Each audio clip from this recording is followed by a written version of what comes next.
things first, you already win. You already him, you don't gotta pretend. Fuck them, you already king. You stay real, you confident in your skin. It's all now, sit in the power that you already in. This the story of a master from a true Bedouin, far away from home than few ever been. First round pick, league of the smooth gentleman. The game rigged like 50 said it's a cruel sentiment. I'm from the era when lyrics and bars is over everything. 5-star veteran. You couldn't walk in my fucking shoes or carry them. Excuse my borderline is very thin. Married to the game like ever since maybe 2010. I realized most of y'all not serious. Point blank period. I flex and twist necks like cherry stems. Thought he was buried, but there he is, a new narrative. I keep winning. What up? It's October 24th.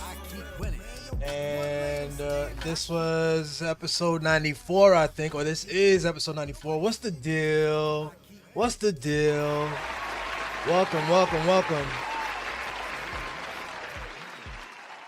In the 30 for 30 series, we continue the 30 for 30 series. This is the 11th day of the 30 for 30 series. Getting on here every day for 30 days, thinking about things to talk about and then talking about them. And yeah, yesterday was an interesting one. And glad we did it. And today I was trying to think, like, what the fuck, what can I talk about today? What's going on? Obviously there's lots of shit going on, and I've covered lots of things in the first 10 days, and today on the 11th day, I'm like, what can we get into that would be a little different from the norm? And this thing came across my social media, yo. This interview between Corey Holcomb, the comedian, and Cam Newton, the football player. Or should I say the ex-football player? Is he retired? Cam retired, like official? He's definitely in the social media game heavy, and he's got his shows and his YouTube, and he's also doing streaming of like playing video games, streaming. He's playing like Madden online, and I see him every day on like live streaming. So he's getting it in. Apparently, so this Corey Holcomb interview popped off, and it's getting some buzz because Corey went off. I don't even know if cats are familiar with Corey Holcomb. I am vaguely. I know he does stuff online. He's kind of built kind of like a Charleston White kind of energy around him, or a Cat Williams kind of, I say anything kind of thing. I'm not afraid to say anything. So, but this interview goes on for 2 hours and 50 minutes, almost 3 hours. And they talk about everything. The title of the video says, Corey Holcomb says nothing is off limits. Diddy, Trump, Kamala, Dr. Bryant, hypocrisy and religion.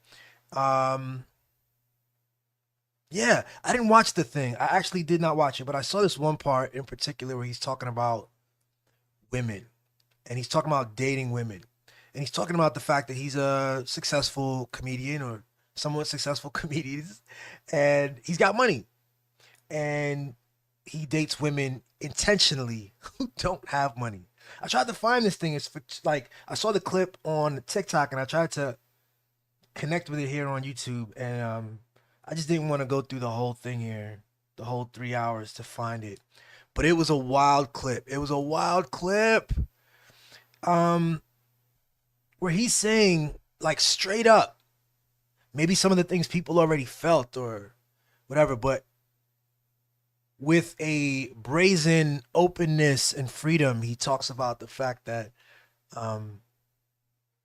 he doesn't want a woman who is successful. In fact, I think Cam Newton asked him, he says, do you want what if a woman is successful and has her own stuff?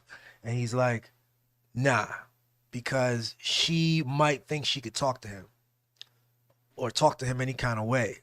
And he wants to have that kind of control on her.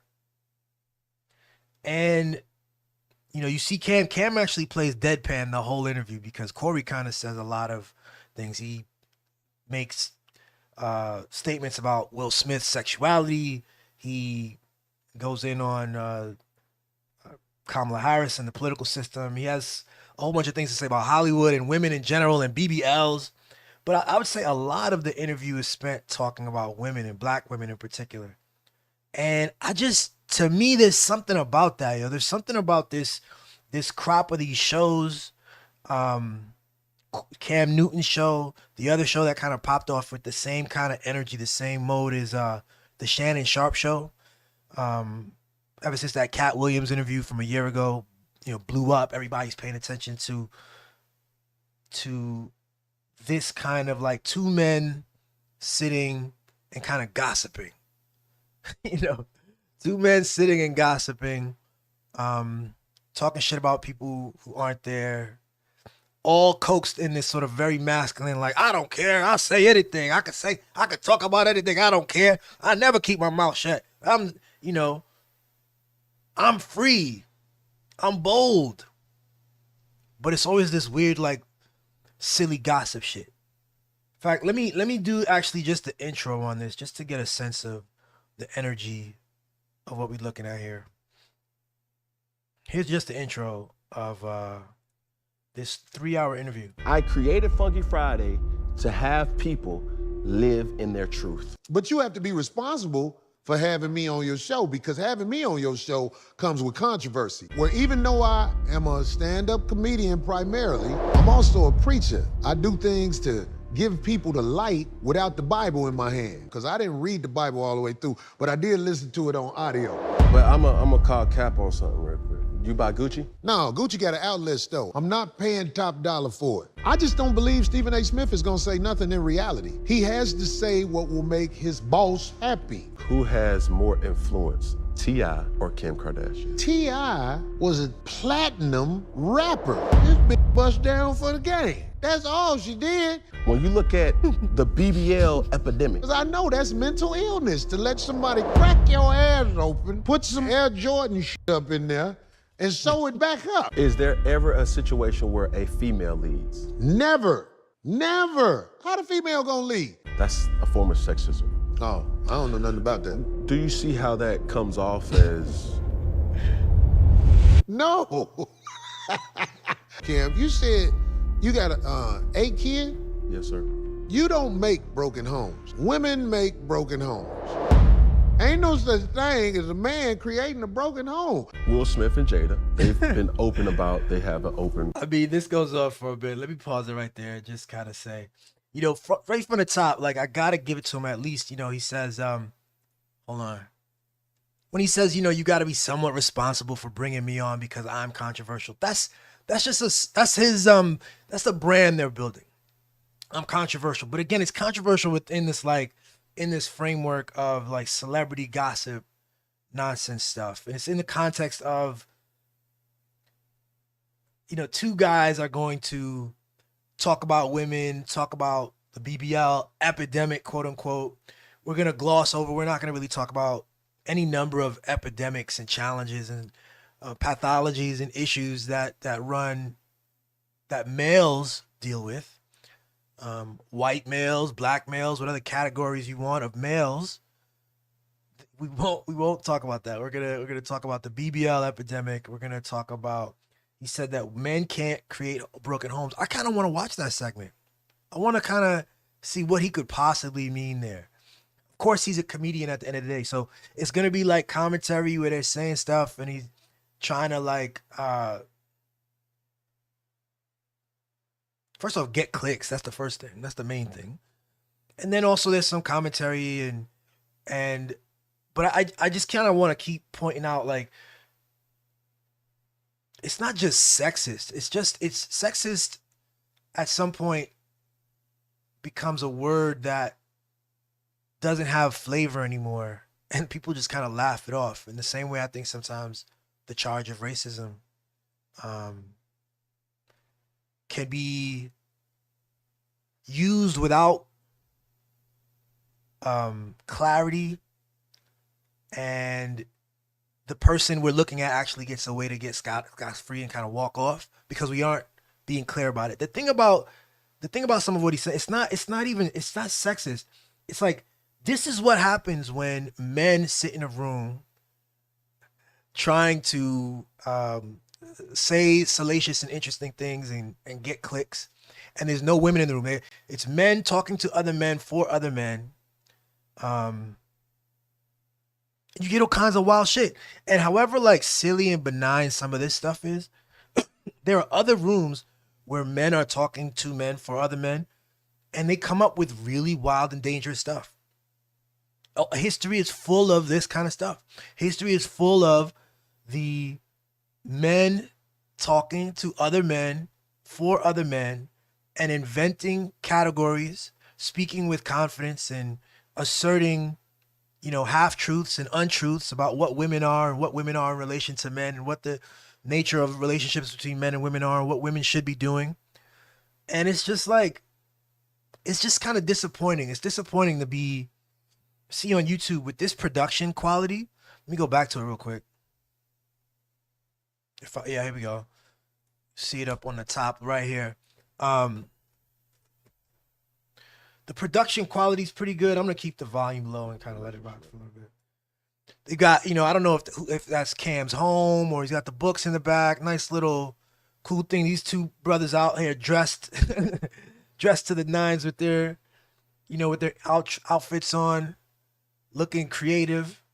And it's just like it's a recreation of the same old boring, dry, like male stuff, men talking to men for men. I almost wish I'd watched this thing so I could actually. It irks me. Let me see if I go straight through this here. Nowhere. Question: why do you support Trump over Kamala? Well, I think you should know. I don't vote. I speak more for the bigot to show you who he is than the girl who a bigot and don't want nobody to know it. What they see on TV is bullshit. That's why it's on TV. Tell, lie, vision. I'm not one who goes around preaching hate, but I like to call out bullshit. All right, that was the full intro there. I mean, there's a lot to chew on just in the intro. Let's go to the comments. Sheba says, wealthy men are so frivolous and shallow. Yeah, I guess, yeah, I guess. Sheba says, they're saying the quiet part out loud. They want women who have less ability to escape. That's the thing, yo. If you take seriously what you're saying, Corey Holcomb, you are talking about a power relationship. It's a power relationship that it's one of the many power relationships that exists in society, and especially in like a classed, tiered, wealth differential society. There's always the working class and the working poor and the unemployed and the people poorly positioned in the market who are at a disadvantage and are in a position to be taken advantage of. And when white men do this, they do it, and it. So you're talking about particularly in a like an intimate relationship setting. White men do this in an intimate relationship too. Like I was saying, men talking to men and talking to men. It's like, it reminds me of that kicker, that NFL kicker who did the commencement speech at one of those right-wing schools, and he's talking to a bunch of graduates, men and women, talking to the women, and he tells them, look, man, whatever you're going to school for, it's cool, but your real calling is to be in the house and to be a homemaker. Find you a man,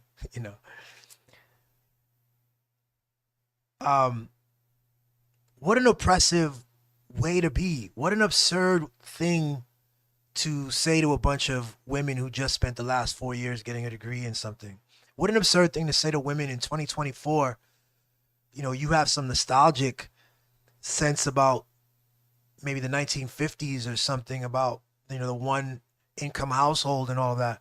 That's dead and gone. That's over. That's over. You seen them eggs, man? You seen the price of these eggs? Oh yeah.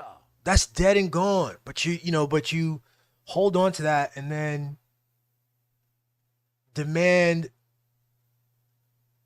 these things of women. And he's just a kicker in the NFL, but this sentiment is prevalent in Washington, D.C.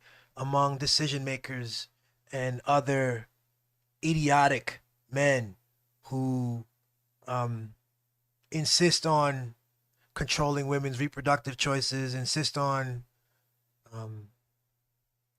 detailing what a family structure should look like, and at the same time telling themselves that they're about small government and they want individual rights and liberty. But they can't help themselves but to heap a ton of social expectations and requirements on women in particular, because it's a weird mental thing. And I think, I'm gonna start calling this stuff is a little bit suspect. It's a little sus to me that, we look over at these women over there and we can't find the room to love them. They always got to be the butt of our jokes. Always got to be the recipient of our rules and our assessments as third-party observers who just can't understand what these freak show women are doing and how terrible they are. I just think it's nutty. I think you got two black men here who've done well for themselves in their different spaces and who are now like have a YouTube page, and they kind of recreate a little bit of like this gossipy Daily Wire, clickbaity, social division type stuff. I want to flag that and point out that we can do better than that. We can do better than that. We're moving into a new space beyond like the traditional network media stuff. And everybody's got a camera. Everybody has the internet. So people are really being creative and starting all kinds of creative stuff. There's that like Pop the Balloon show. People be hating that Pop the Balloon joint, but I think that's kind of interesting. What a clever, low budget, but fairly quality situation. I mean, they do it with a fairly good quality. The host is dope and cool energy, and they facilitate a discussion. Some of the stuff is a little goofy. Some of the people on there have been nutty, but I find it really creative. I'm actually proud of the people behind that. And there's a level of like it's an elevated thing for the most part. But I've seen other spin-offs of that, right? Like other channels that are doing their balloon thing a little bit differently, and this joint had Charleston White on there, and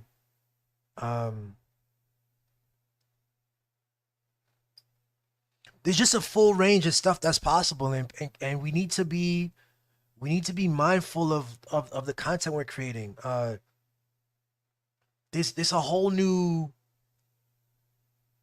this content period right here. It's a whole new like wild west. There's no FCC kind of regulations on this stuff. There's no FCC regulations. I mean, even for the TV and film, they have all these little things.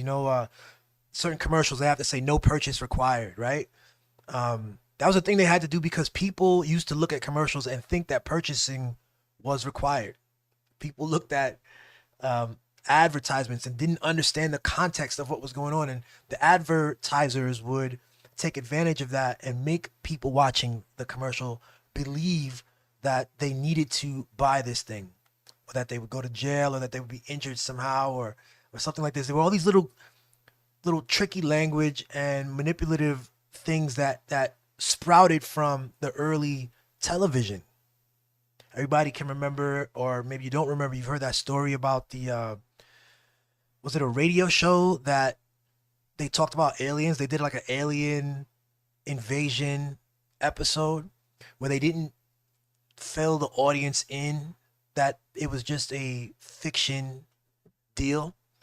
The radio host was talking as if they were being invaded, and it was a whole thing. People didn't people believed it, and it caused all kinds of big problems. And I remember as a kid reading about that thinking, what the fuck? That's crazy. People were nutty. Wow. People were dumb back in. No, people are present tense. Things are wild. People receive and accept a lot. people without the proper context, without a fuller context, people receive stuff as if it were real. I posted on social media the other day. This is a quote. It is nonfiction is a subgenre of fiction. And I think it is.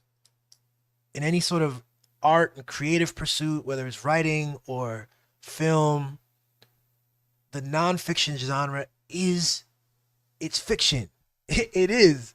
It's like we got our imprint on it, you know? And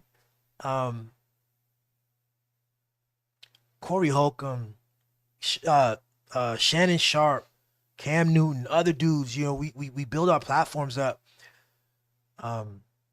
We have to be grounded in something more than just like getting clicks.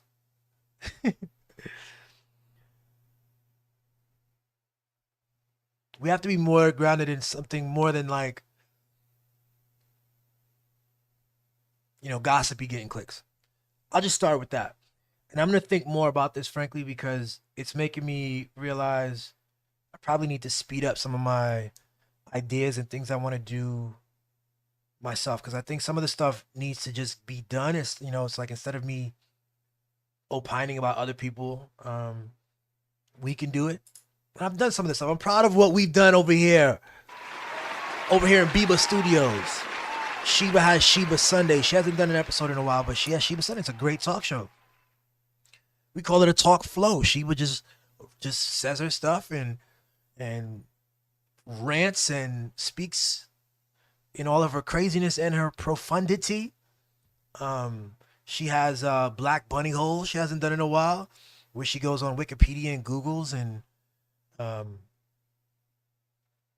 picks a topic and kind of goes in depth with it and lets it go in a weird wherever direction it goes and picks like tangential things, and it's all like a spaceship ride with Sheba as the host. She's got Crowd Work as well. Crowd Work is her stand-up set, her stand-up show, her online stand-up show. Shout out to Sheba. By the way, she's going to be doing more live stand-up shows soon as well. She's working on that as well. That's soon coming. But I think we're going to have to start working on some. I've got this show, by the way. I do this show. I also do, we did one episode of, what's that show we have, baby? Billy and Sheba Sundays. Sheba Sundays. No, that's your show. Saturday, something. Anyway, we working on some stuff, okay? I want to work on a kind of a debate show that is a debate show, but also encourages discourse, where the point isn't to make points against each other and just kind of quickly try to ruin the other person's argument for the sake of that. But the point is to actually, you know, incentivize two people setting a foundation of truth with each other. So yeah, I'm working on that. I'm working on like how that would work. Yeah, Sheba's typing here. We had Sundays at Billy and Sheba's, that's right. And then Back to You is the show we're gonna do. That's gonna be with me and Sheba. That's gonna be legit when we get that going. Thinking of like it'll be probably a newsy type show where we go back and forth as two anchors on our news show.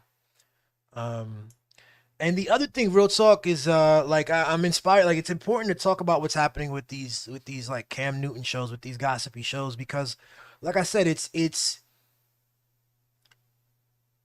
completely untethered. There's no. I think it's a good thing. I don't want the FCC in this space. I don't want any organization, you know, setting like enforcing standards on the internet. I just don't trust them. Period. Which then means that it's on us to kind of look at what we're doing. And the thing about it is, it's tough because, let me go back to this. It's tough because when you look at this thing that he's created here, I mean, it's clever and it's fun, and I know he's proud of it, and it's got 1.5 million subscribers, and, you know, so by that metric, he's doing the right things. It's a success. It'll be hard to ask him to do anything different. And then especially you consider that the internet is so much full of so much trash and like really harmful stuff. This doesn't, I think, hit the radar of like the real harmful stuff. Except when you see this the stuff go unchecked, the stuff he's saying about women again. Like I said at the top of this, when men get together and fail to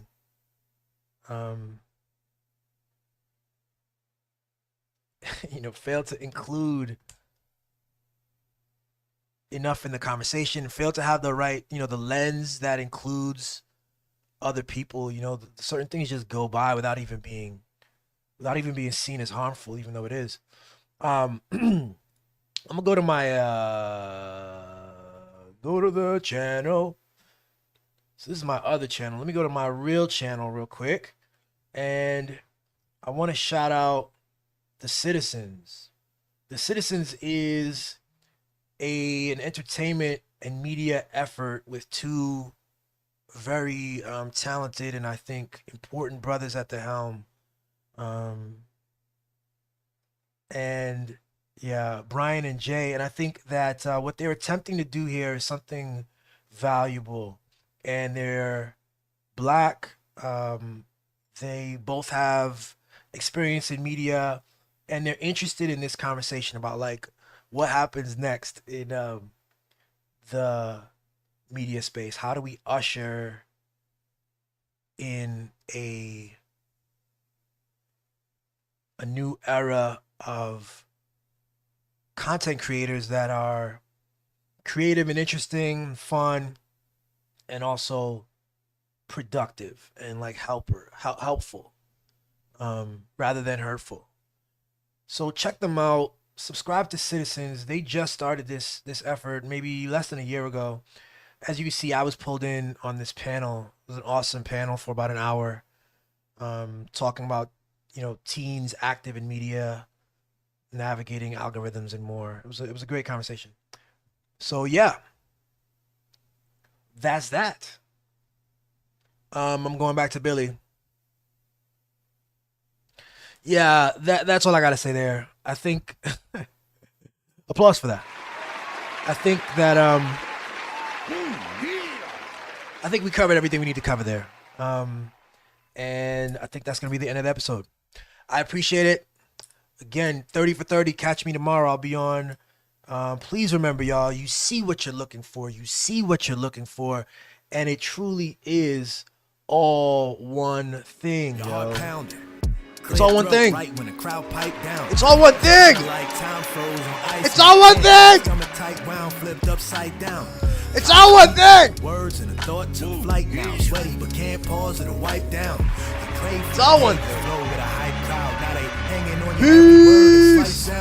Maybe these critics is wrong. Maybe you twice as strong. What if every fear and doubt was gone?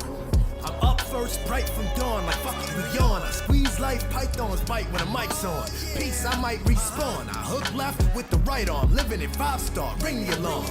My full nature is still greater, I'm twice born. Inevitable, that's the fucking level I'm on.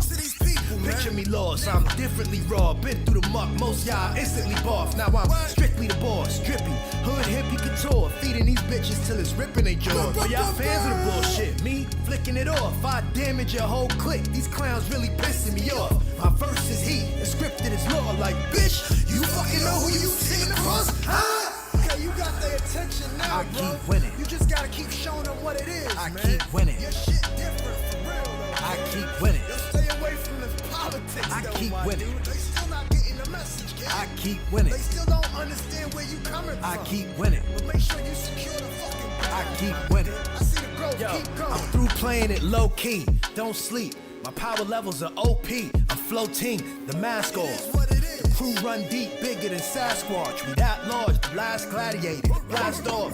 It's either love or give me respect. That's all. Killing these niggas like, yeah, this what you asked for.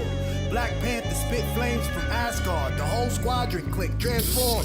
Fuck around, find out. Here's a crash course. We all time past now and fast forward. And we keep winning. Yo, that's crazy, man. Yo, you did that, man. Yo, real talk, man, you can really rap, bro. Real talk, you own it.